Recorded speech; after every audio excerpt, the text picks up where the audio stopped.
Hey everyone, today in this video I'll be showing you how you can easily make those movements smoother by using easy ease functions. So in order to do this, I'll first show how you can, and first I will animate this text right here, maybe from here to here, and show you how it's done.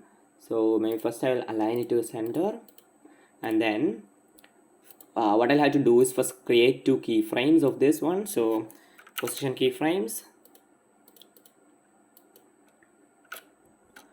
I put it to here. As you can see, this movement is very boring, and what you can do to make this more attractive is to do the easy ease. So in order to do easy ease, what you have to do is select the keyframes, and then you have to right click and you have to go on to this keyframe assistant, and then you can see this option easy ease. Or what you can do is select the layers and click on F9 on your keyboard. Once that's done, what you'll have to do is go on to this graph bar right here. As you can see, you can click on it, and now you can see a bump right here.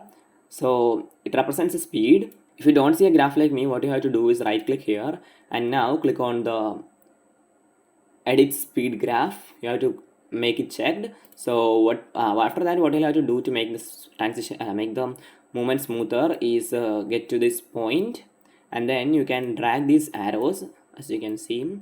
So what will happen is it goes so slow right here and gains speed and then comes slowly right there.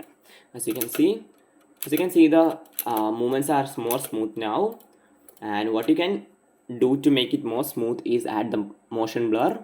You can click on this motion blur and then turn on the motion blur, and now as you can see, it's more and more smooth now. So that's how we can easily smooth the movement in After Effects by using the easy ease function. So that's it for today's video. Hope you found this video informative. If yes, please like, share and subscribe, and thanks for watching.